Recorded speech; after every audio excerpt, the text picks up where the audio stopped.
Hello everyone, welcome to my channel. This is Dr. Thompson on Dr. Thompson TV, and I would like to bring you a trending topic, in my opinion on it, which is called pre-ordering, as you could tell by the title of this video. Now, what is pre-ordering? Pre-ordering is the act of buying a product before it's released for mass consumption. That's basically the gist of it. It's a very simple definition. But what I would like to bring to you is my opinion on it regarding video gaming and why it is my opinion that pre-ordering is at the moment killing the industry. Now, I want to do this by giving you real-life examples of how corporations work regarding pre-ordering. Okay, so first off, I would like to take you into the auto industry. Let's pick a very big brand at this moment, Mercedes-Benz. Mercedes makes very nice cars, obviously. And if you wanted to buy a Mercedes-Benz, you would go into their website to see their models, and if you notice, if you look closely enough, there's a section about cars that are not out yet. They're not even being mass-produced. But there's a little button there which you can click on their website, and it will take you to a Mercedes-certified dealer, car dealer, and you can buy one of those cars, one of those concepts of a car, basically. That's only gonna be out. I think on the website, the first one to come out is only set to come out in 2018. Imagine. So we're gonna buy a car for 2 years down the road. Now, that may seem insane, and in video gaming it is, but there's a very nice and good reason for it. If Mercedes didn't do this, they could flop. Okay.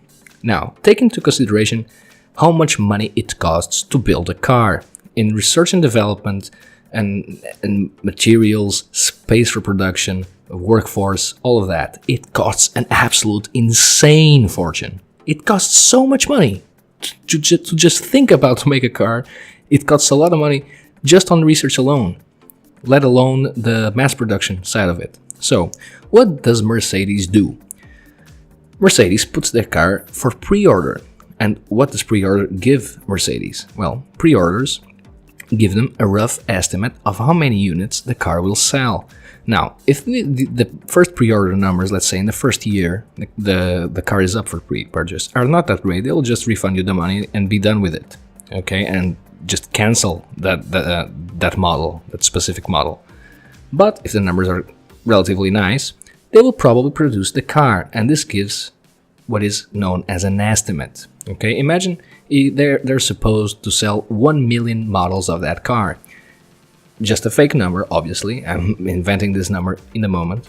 If in the first year of the pre-purchase process for this car, if they sell 10% of that mark, that 1 million mark, they will probably go ahead with it, because it's not unreal that in the first 2 years of pre-purchase and then the remaining of the life cycle of that specific model, it's not unreasonable to think that the car is gonna sell 1 million times.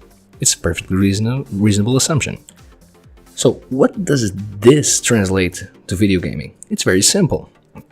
If a company makes a game and you expect your game to sell 1 million copies, you'll put it up for pre-purchase, and at the end of the pre-purchase process, if you probably would sell like 10%, so let's say 100,000 copies again of that game, it would be expected that you sold 1 million copies in the entire game's lifecycle. And then you would know how many copies you should mass produce, how many boxes, how many discs, and how many manuals. And then you say, okay, Thompson, that's all good and nice, but nowadays we live in the digital age. Okay, so there's no point in doing that. I agree with you to some extent. I do believe that physical media is dead, especially on PC, which is the medium I game on, but not so much in consoles. Consoles still have a pretty large chunk of physical copies, which is of course decreasing as the digital trend increases.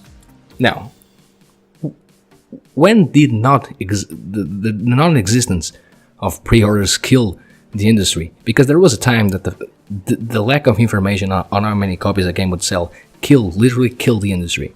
It was in 1980, right after the E.T. debacle with Atari, where they made this horrible game, and they invested so much money on it, like they bought the author rights for like $20 million, and at the time that's a lot of money, and then they mass-produced about 5 million cartridges or something like that, and something insane. And then it only sold 1.5 million, and that was because of lack of information.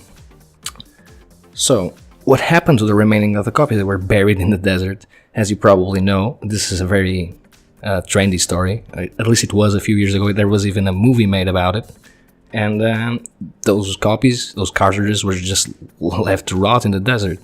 And Atari, in the following year, I'm sorry if I can speak, in the following year, Atari went basically bankrupt. They lost 30% of their workforce, they lost $300 million in revenue, and they were basically sold.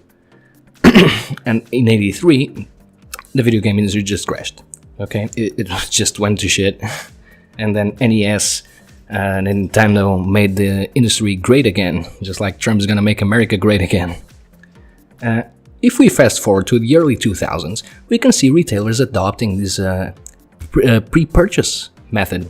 Okay, so in the early 2000s, retailers like GameStop starting allowing gamers to pre-purchase games, and this gave, again, a perspective, an estimate to the developers, so they wouldn't spend so much money in mass-producing the games.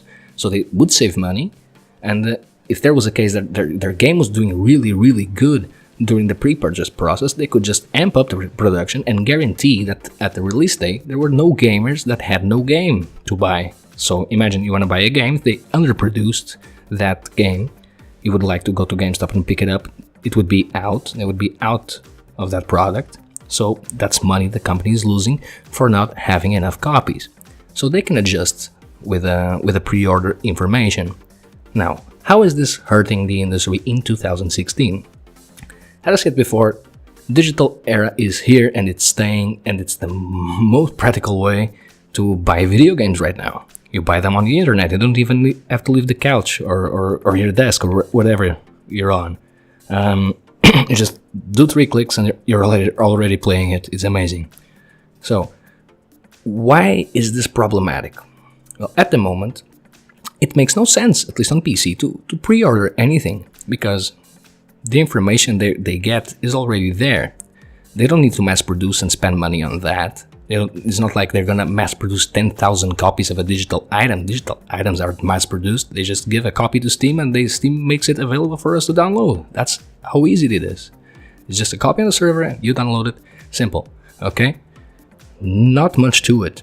So why do they need the money up front anyway? They don't need to make any estimates, okay? They're not expecting to sell much physically.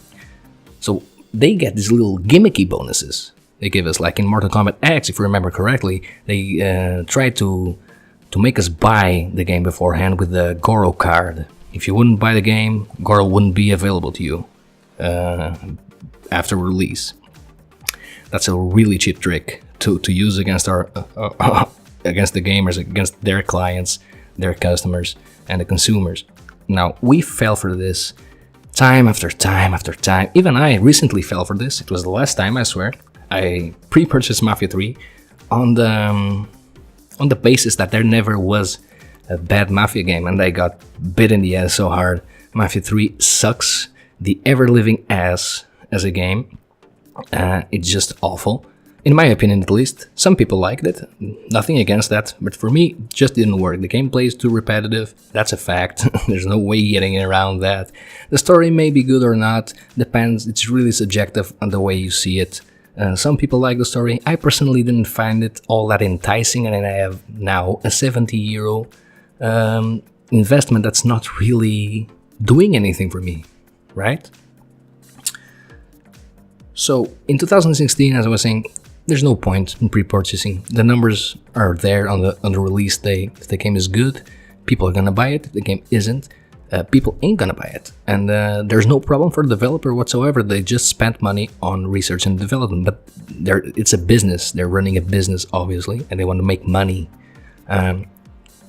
What we need to understand, as consumers, they will do whatever we want because we vote with our wallets. Now, let's imagine in a world where, I don't know, Ubisoft, that's going to release Watch Dogs 2 relatively soon, makes this kind of gimmicky pre-purchase bonus. If nobody pre-purchases the game, right, they're gonna be very scared.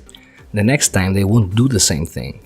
Okay, maybe if you pre-purchase the game next time, you'll have the season pass included instead of having to pay $30 for it. You see? And so this is the kind of the advantages we can play with here. This is a billion-dollar industry, and they are always greedier and greedier by the year. And we need to protect ourselves, because if we don't, consumers are going to get very wary and very mistrustful of these companies. And it's going to happen like what happened to Atari in '83. It's just going to flop. The whole industry is going to flop sooner or later if we continue this trend. Look at No Man's Sky. Sold a lot of copies on pre-purchase on Steam.